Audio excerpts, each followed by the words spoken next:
welcome to another episode of About the Authors TV. I'm your host, Jake Brown. TeenReads.com declared from the top of Alyssa Sheinmel's career that any reader who enjoys passionate teenage romantic dramas should revel in The Lucky Kind, while similar raves followed for her debut, The Beautiful Between, and after for subsequent bestsellers. The second star, while just 4 books into her career in 2015, she was already spotlighted by Time magazine as an established author, whose success continued throughout new hits like Faceless, R.I.P. Eliza Hart, A Danger to Herself and Others, What Kind of Girl, Castle Girl is part of the For Trouble Girls series, her self-titled Youngblood series contribution, and her more recent adult debuts such Sheltered Lives and How the Good Girls Died. And she joins us today to talk about it all. Alyssa, welcome to the show. I understand we both grew up children of the 1980s. Were you a multimedia story discoverer, or did reading bookend the beginnings of your discovery of its worlds? I think for me, it was probably traditionally books. I grew up in a house where my parents really emphasized reading. They did not limit television and screens, the way that some of my friends' parents did. So I did watch a lot of TV.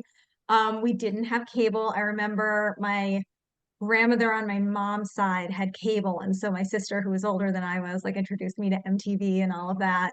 But we were both readers from a very young age. Like my parents really wanted us to read books. The first books that I ever fell in love with as a reader were like many kids my age, The Babysitter's Club.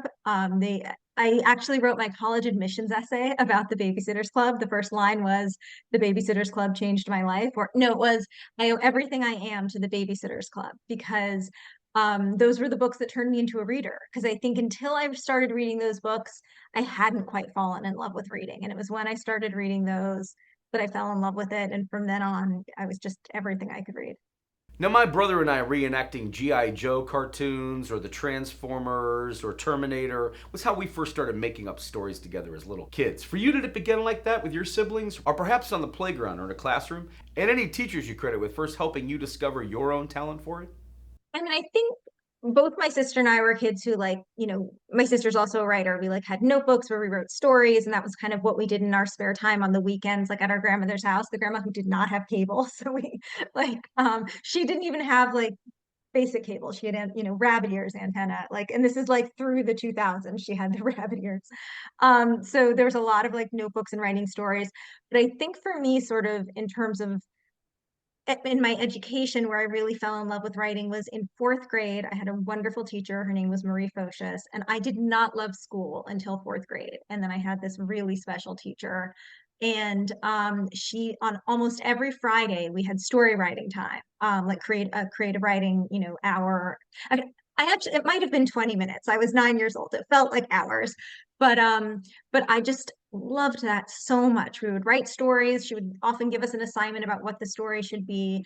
And I just loved it so much. And when I was in 5th grade, I actually snuck into the teacher's office, I guess, in the principal's office, and left a note in her mailbox saying how much she had meant to me. Because she was the first teacher who really made me love school, and not just writing. She made me love school, which was for me changed everything, because I'm somebody who, from that moment on, I loved school always. I am somebody who, if I had had all the money in the world, I never would have left school. I would have gone from college to grad school and just kept accumulating degrees if I could have. That would have been my dream. And I think that started with having this special teacher who made me fall in love with school. And, part of that was that we had these, creative writing lessons. Really, the thing that turned me on to writing YA, there are 2 things that turned me on to writing YA. The first is when I was in my 20s, I started working at Random House Children's Books, and I worked in the marketing department at Random House. And I worked principally on YA titles. And when I had grown up, the YA section was like one shelf of mass market romance novels in the bookstore, maybe some fantasy novels. It was very limited. There were great middle grade novels and great, obviously, adult, but there wasn't a lot of YA to choose from. And I happened to be lucky enough to work at Random House in this period, in the mid-aughts to the teens, where really YA was growing in a really thrilling way, and YA was what was happening in YA. The books that could be written, the books that were considered YA, were just so incredibly good, and it was a growing market. And so I actually started writing my first young adult novel while I was working at Random House, because that was the period in my life, I think, where I was like, oh, this is a really exciting place to write. And it was just, I was so immersed in it that those were the ideas that I got. It wasn't even that I decided, oh, I'm going to write YA instead of adult. I was so immersed in that world that those were the ideas I was getting at the time. But prior to that, when I was in high school, um, in sort of the late 90s, early aughts, there were a lot of um, memoirs coming out written by women in their 20s that had a lot of the action took place when they were in high school and college, like Prozac Nation, Wasted. There were just uh, Autobiography of a Face. There were so many incredible memoirs coming out that were written by young women about being young women. And I think that was when it became clear to me. And even though these books were sold as adult novels, I, as a teenager, and my sister's a teenager, and I think many women as teenagers were gobbling them up.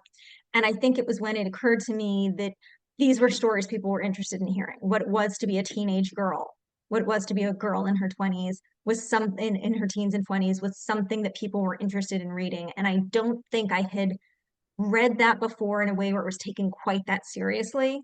Um, and so I think that was what kind of also really informed that I was like, oh, I can write books about teenage girls going through sort of mental health issues. Um, and I think that was a huge influence on me. Now, 2 decades ago, Teen Ink would help introduce you as a Hemingway fanatic and first time novelist who made your young adult debut in fiction with the average girl, Connelly Sterling, who develops a friendship with the prince of her New York high school, Jeremy Cole. And you've always displayed such a special way of connecting the way children do at the ages you play them on the page. How do you feel like the chemistry you established between these two through sharing family secrets find that fairy tales aren't always what they seem within the pages of the beautiful between? Put it this way, my favorite fairy tales are probably Rapunzel, Sleeping Beauty, and the 12 Dancing Princesses. And I later wrote a book that was inspired by the 12 Dancing Princesses. And they all deal with women who were trapped in different ways. Like, and they all deal with, I suppose maybe this is true of every fairy tale, is like young women who are trapped in some way and who still have this vivid inner life and this vivid desire to escape. And I think, you can certainly oversimplify the story of Rapunzel to a prince rescues her and that's the point of the story. But to me, the point is that she wants to escape and she plans her escape. Um, and I also really love tropes around evil witches and, the women who lock us up and the women who set us free. I think there's so much there that's so rich because I think there's so many stories that we don't know about why the bad guys, the witches who are often oversimplified, why are they doing what they want to do? Because I think in the Rapunzel fairy tale, and I think there's a lot, I haven't read The Beautiful Between in a long time, but now that you mention it, I do remember a line in it where the main character Connolly is thinking maybe the witch hated Rapunzel and wanted to lock her up, but maybe she loved her and thought she was protecting her. And I think there's so much there about mothers and daughters and you know, leaving the nest. I mean, you could argue that the Rapunzel fairy tale is just a metaphor for adolescence, that all teenagers feel trapped by their parents and all teenagers desperately want to escape. Not all, but many. And that when their parents are holding them back, it comes often from a desire of love and protection. It also sometimes comes from abuse and cruelty. And, so it depends on the story. Both can be true. But I think that's why I was so drawn to the Rapunzel fairy tale. It just, you know, feels like that's what it is to be a teenager in a lot of ways. An author's research into face transplants for her new book helped her realize how the one constant in life is change and question how much of who we are is tied to what we look like. The Guardian offered the research that went into writing Faceless. Would you elaborate more in depthly on how you prepare for writing this or any number of books you have where you're navigating such consequential topics facing teens these days? From body image issues to say the deeper psychological depths that are the drivers behind them. Faceless for me is a book that really was so meaningful in so many ways. I loved writing that book. I loved researching that book. I think that book was the one that demanded the most of me from a research standpoint, and I love a lot of research, and that one really took it to the next level. Faceless is about a girl who undergoes a face transplant, which is a very real but very rare procedure.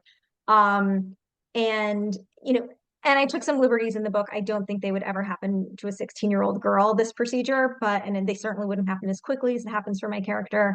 But the amount of research I had to do about that type of surgery and those types of injuries, and the medication that you have to be on after a transplant, and the long-term consequences of how um, you'll live with this new face, um, was just such an incredible deep dive for me. And I mean, and it came up in so many places that I didn't expect. Like, I remember I was visiting my mother in the hospital after surgery for something entirely unrelated to um, having a face transplant, but so much about her experience in the hospital showed up in Maisie's story.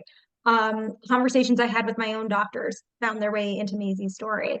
And so the research kind of was at once like just sort of very intentional and calling up plastic surgeons and asking them questions, and also very unintentional in terms of like, just something that my internist said to me that found its way into that story.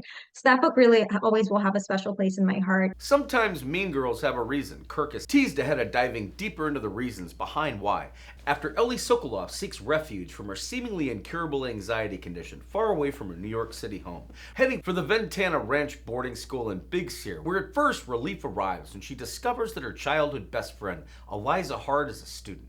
Until popular Barbie doll perfect white girl Eliza turns on her and begins spreading vicious lies about Ellie. Soon the entire student body hates her, and Eliza winds up dead.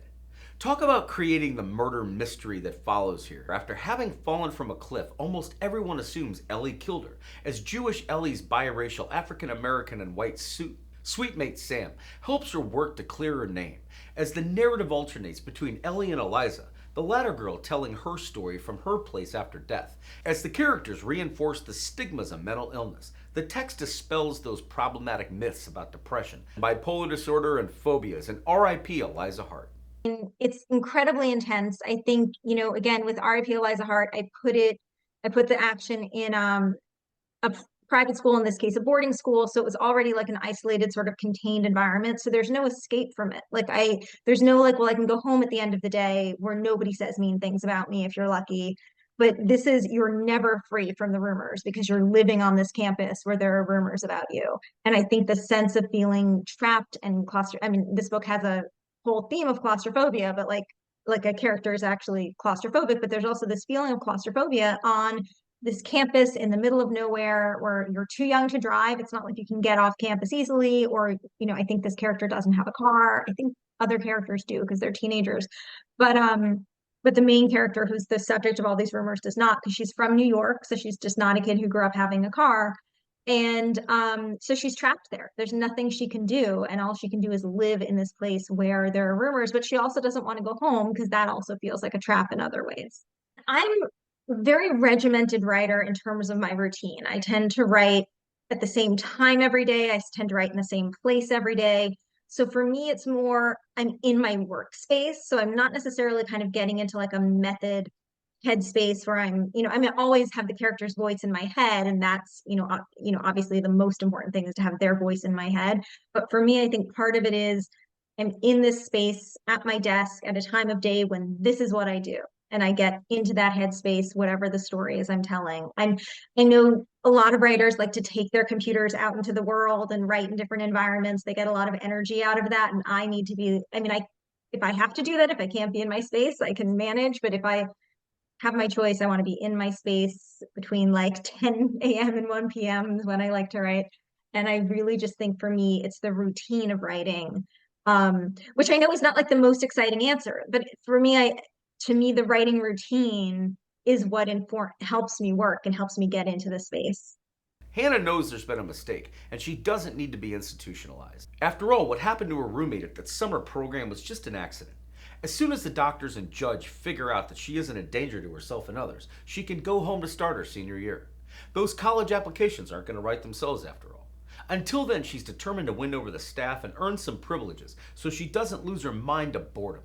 the Jewish Book Council offers of an existence that becomes more layered when Lucy arrives, who has her own baggage and is the perfect project to keep Hannah's focus off all she's missing at home. Please talk about constructing that all-important transformation. The trust established between characters like these can open the door for, along with a potential breakthrough, as Lucy may be the one person who can get Hannah to confront the secret she's avoiding, and the dangerous games that landed her in confinement in the first place, and a danger to herself and others.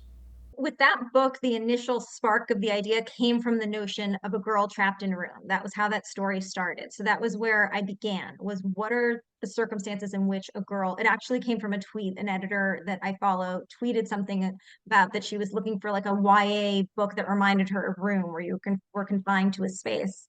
I realized she was looking for, book recommendations, not for somebody to write a book, but it just got that, in my imagination. And so I started from confinement. And that was the only part of the story that I knew when I started the book, was this notion of confinement. And so the first few chapters I wrote before I even knew where the book was going to be headed.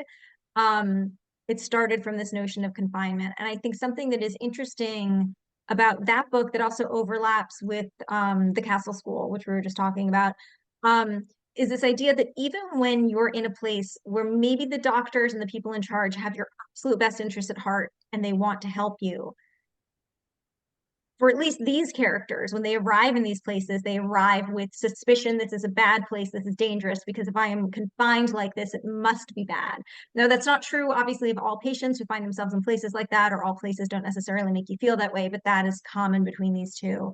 And so there's inherently for these narrators this sense of danger, of they're under threat, of the people in charge are trying to trick me, I'm not supposed to be here. And for me, writing that, particularly writing Hannah, she's one of my favorite characters I've ever written. I love her voice. I loved being in her head. It was such a pleasure to be in her head. She's very different from me, and it was such a thrill to write someone who was so different from me. She always thinks she knows best. She always thinks she's the smartest person in the room. She thinks she can outsmart everyone and put something over on them. And the idea that anyone might have information she doesn't have is incredible to her. She does not believe that's possible, that someone else might know better than she does. Um, and so she was just a pleasure to write. So writing from that voice and that beginning, and also that she thinks her being there is all an elaborate misunderstanding. So she, especially in the beginning of the novel, has this distance about her confinement that she's like not really, or at least tries to put out that she's not really that bothered by it because this is all just a misunderstanding. She's going to go home any day now. And so she has this sort of remove from how frightening that is in a lot of ways. A danger to herself and others is really special to me because I loved, like I was saying earlier, I just loved that voice. I loved getting lost in Hannah's voice. It just was such a pleasure to write. After playing with narrative and reader expectations and her excellent A Danger to Herself and Others, it's no surprise the author's latest put similar tricks in play. The Financial Times, ahead of walking us into the head teacher's office with Maya, a bruise under her eye, revealing that her boyfriend, a talented football player with hopes of going pro, has regularly been hitting her. Now he's been leaving marks and it's time to report her. Wow, what a setup for a story where you had to construct both their opposing points of views and those of the entire student body's reaction, as relayed through chapters you cleverly headed with titles like The Bulimic, The Anxious Girl, The Burnout, The Best Friend, and so on, in an ingenious way of suggesting that all of us contain multitudes of contradictory opinions, especially in cases of he said, she said, where Sheinmel brilliantly dramatizes the pupils' attempts to create a system of morality for themselves, rather than simply accepting the one handed down by authority in What Kind of Girl. Well, I think in terms of the setting, sort of like a very fancy, privileged private school, I went to a fancy, privileged private high school. I was a scholarship kid I started when I was in sixth grade. I went from public school in the Bronx to a very prestigious private school on the Upper East Side of Manhattan. And it was quite culture shock. My sister and I were lucky enough to get scholarships to go there. We both graduated from there. And I'm very grateful that I went to that school. I think so much of the love of education that I have, even though it started in fourth grade, I think they fostered it and made school really fun and pleasurable. And I loved it. And I loved my teachers so much. But I think it was also a lot of culture shock. And so most of my books, not all, but most of my books that take place in a school environment in the YA world take place in private school because that is it, that's an environment that is endlessly interesting to me. I mean, like you were saying, like it's such a strange sort of dynamic between the teachers and administrators and the students when the students are aware that they're paying the teachers to teach them. And you know, there's this sense of entitlement that comes with that. And I don't mean to say that the students that I went to school with weren't great. Many of them were wonderful. But it does change the dynamic. And I think there's a lot there. Um, and so you know, I'll give you an example. So when I started at my school, they had this program where every parent once a year had to commit to doing a after school walking around the neighborhood. It was like just a parent watch. They would walk around the neighborhood in pairs just to kind of make sure everybody was getting home safely because most of the kids lived in the neighborhood and they just had this route they would take to make sure, and it made you feel very safe. There were always parents around. And there was one kid in my class whose parents were very, very wealthy. I won't say who they are, but it's a name you would probably know, or at least you'd know their company. And when it was his turn to do the walk around the neighborhood, the father, the headmistress of the school walked with him because it was a fundraising opportunity. So they walked together. That was his afternoon. Like, so that's just like an example of the dynamics. So it's, you know, it's a strange, unique sort of an experience going to a school like that. I was really drawn to telling that story because, and I won't remember these statistics off the top of my head. When I was writing the book, I had these statistics in my head every minute because they were so compelling and horrifying. But the incidence of intimate partner violence among teenagers is so high. It is so high that when I was writing this book, I could not believe this is something we're not talking about all the time, constantly, no matter what. And I just wanted to write a story to try to contribute to the conversation because I couldn't believe this wasn't a conversation we were having every minute of every day. After 4 seasons, the saga of the Umbrella Academy has come to an end. And then Entertainment Weekly sadly announced, before qualifying for die-hard viewers, that, well, the Netflix show has at least, before reassuring fans that they should take heart and that there's still more material coming from this offbeat superhero universe. For one thing, the original comic series by Gerard Way and Gabriel Ba is still going, and may end up going in slightly different directions than the show, before adding of your role in keeping this world alive for all who love living in it, that the 2 new Umbrella Academy tie-in books, not comics but actual text-based volumes, arrive with the Umbrella Academy YA novel written by Alyssa Sheinmel. How much fun did you have within the pages of Youngblood, telling the backstory of the characters' younger days, when they were actually a teenage superhero team, rather than an adult group of dysfunctional siblings with their own problems? I was a fan of the show already, and it was actually not a call, it was a text message from an editor friend of mine. And I remember she was like, "Is this something you think you might be interested in? Is this up your alley?" And I like shouted to my husband because we'd watched every single episode of Umbrella Academy, like, I get to write an Umbrella Academy book. I was very excited. Um, and I think what's really fun, I've been lucky enough to get to write, you know, in addition to my own writing on ideas that are mine, but I've gotten to do Umbrella Academy, Outer Banks, The Haunting of Sunshine Girl, these books where I get to step into a world that someone else created. And what I love about that is it forces me as a writer to do a different kind of writing and to use my writer brain in a different way. When I was in college, my favorite professor used to give us an assignment. My favorite writing professor, Mary Gordon, used to give us a writing assignment where every semester we had to do a mimicry assignment. So I had to do like write something in the style of Ernest Hemingway, write something in the style of Colette. I remember Ernest Hemingway when I did, because I had this love-hate relationship with Hemingway at the time. I actually am a huge Hemingway fan. I love his writing, but at the time I didn't like him yet. And I used to complain that his short stories about fishing were like lessons in how to fish. And I found that so annoying. And so I decided I was going to write the least macho, most anti-Ernest Hemingway thing in the style of Ernest Hemingway. And I wrote a story about a girl putting on her makeup. And I like, and with every detail, the way he was so detailed about how to cast a fly fish. Anyway, digression. But all of that to say, that instilled in me a love of mimicry and a love of stepping into a different sort of voice, a voice that I loved and knew. And so I think with something like the Umbrella Academy, here's a show that I love with characters I love, and I get to step into that and be a part of that world. And it was just so much fun. It really is a special thing to get to do. Now, we understand that Castle School for Troubled Girls was inspired by another fairy tale reimagining you had in mind?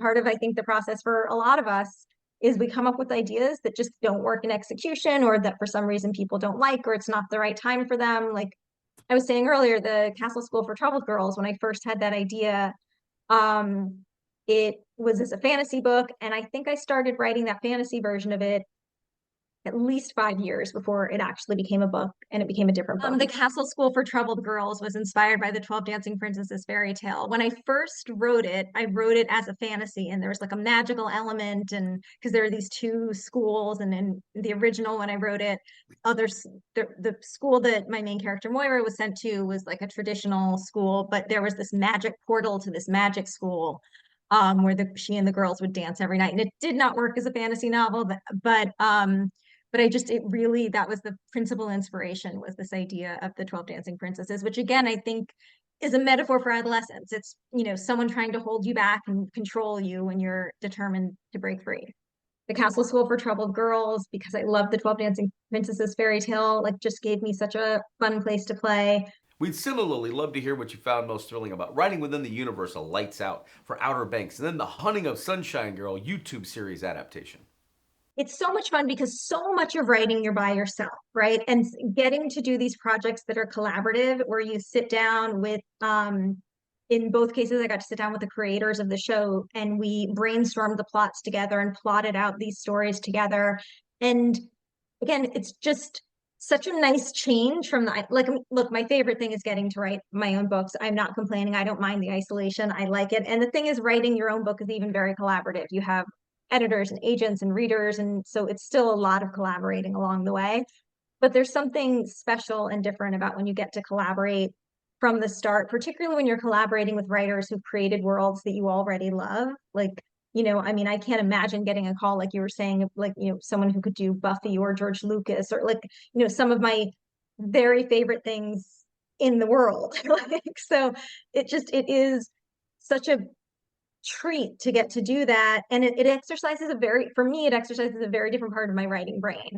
Because I don't get to do all the creating. I have to step into a world that already exists and for me, particularly getting to stick to these voices and play in these voices. Like with The Haunting of Sunshine Girl, which I co-authored with the star of the show, Paige McKenzie. She had that YouTube series already had several seasons. It already had that character had a distinct voice that was very different from anything I'd written. And getting to step into this voice and having to play and embody this person who's so different is, again, it reminds me of those assignments in college. Like, I think for me, so much of writing is I'm like still trying to like get A's for my writing teachers. Like, I'm still hoping that my writing professors will like give me a good grade.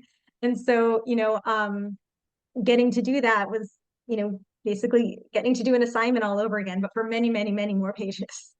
Notable for the way in which the setting contributes to the mystery and the overall quality of the book, Rush's Recovery, located in the Hamptons, is a luxury recovery center for those who can afford it.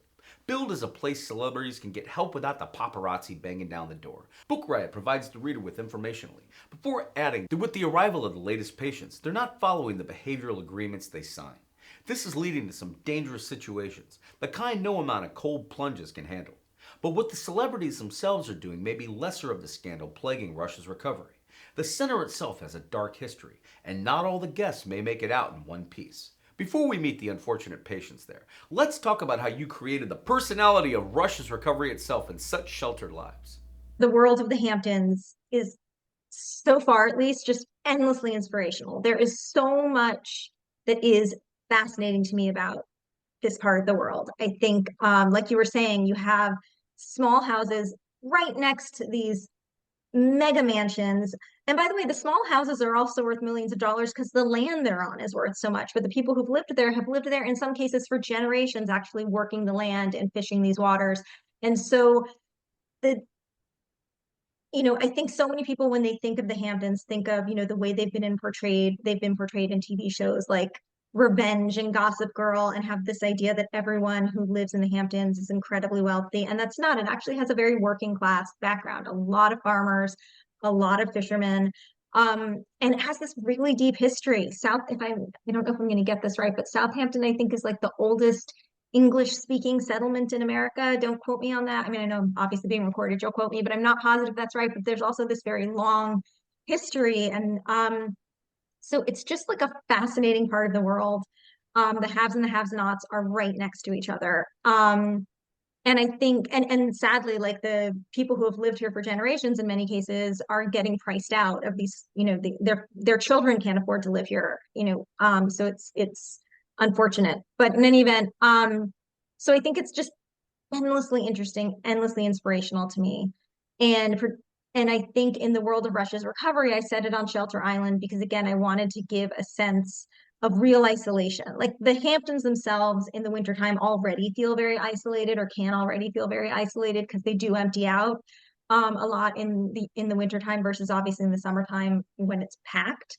And I think Shelter Island just takes that to the next level. You can only get there by boat.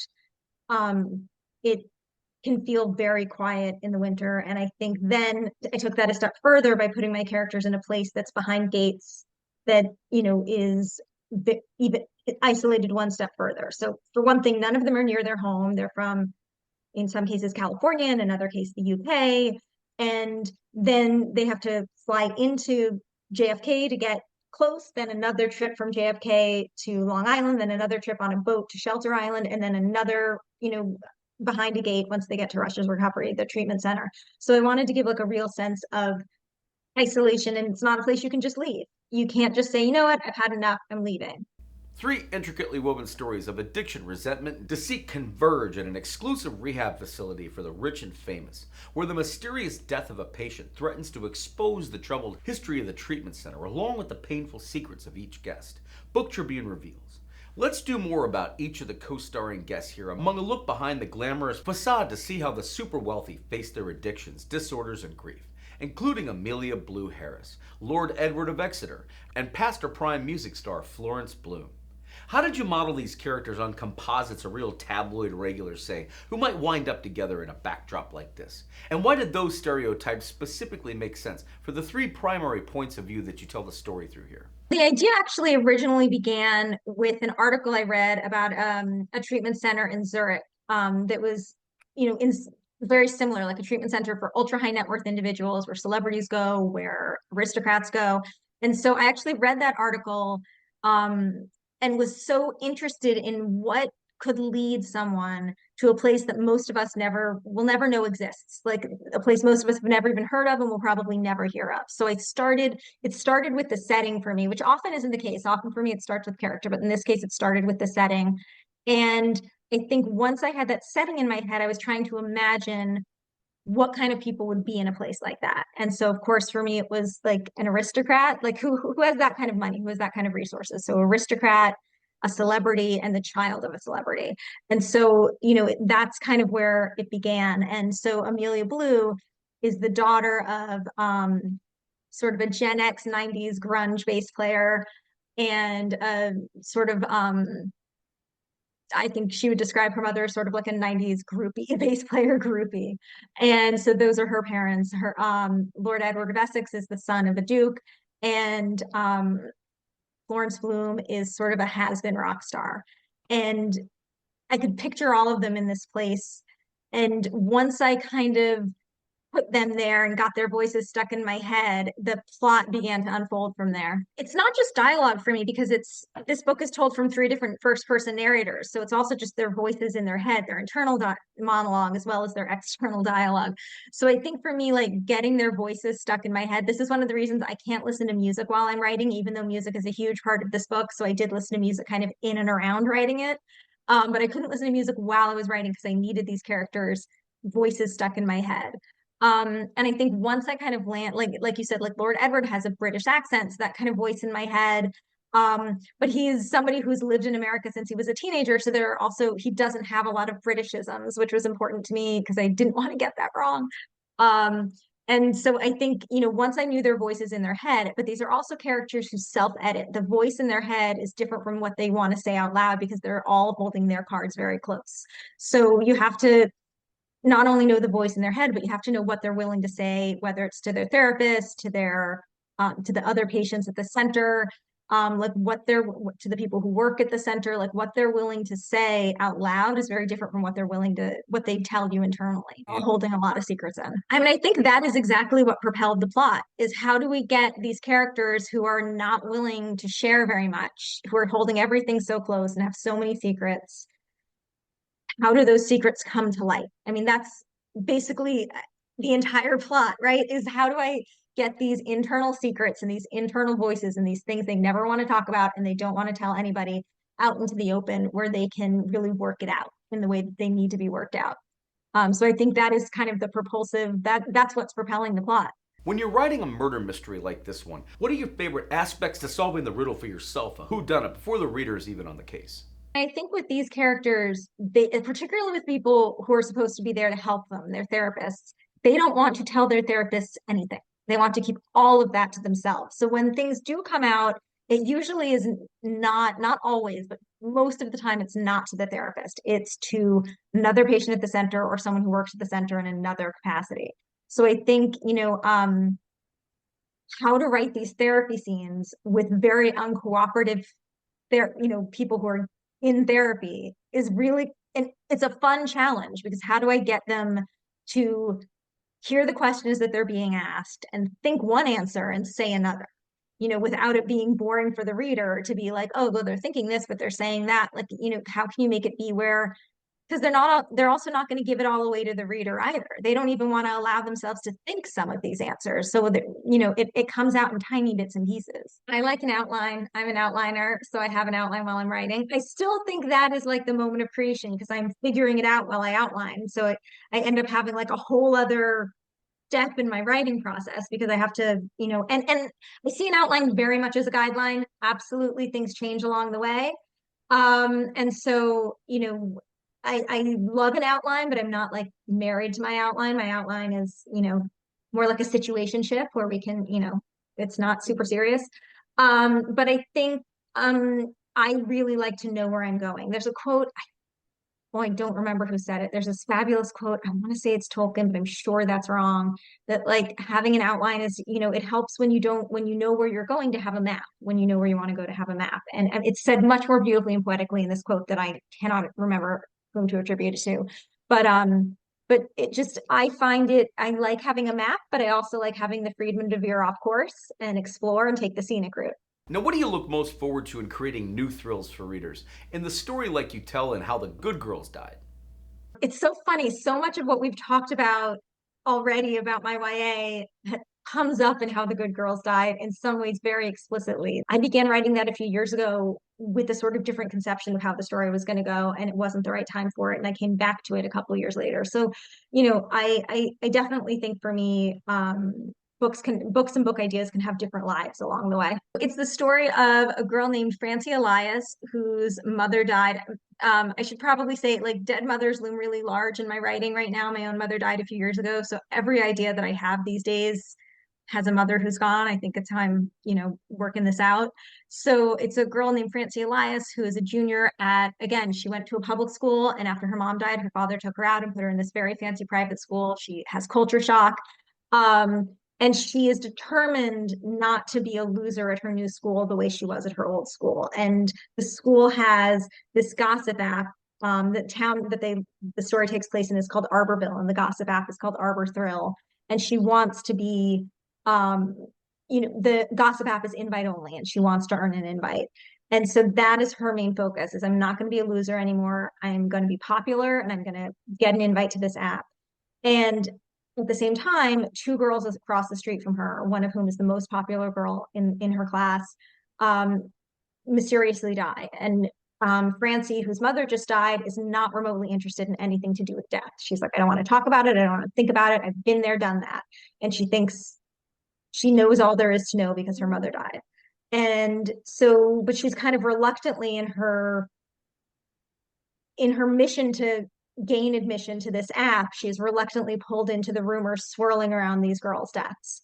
And the book is told in different voices and different timelines as we kind of hints unfold as to what happened to these girls and also what happened to Francie, that she is so unwilling to think about her life before she came to this fancy school where she now lives, since her mother's death, and what happened to her.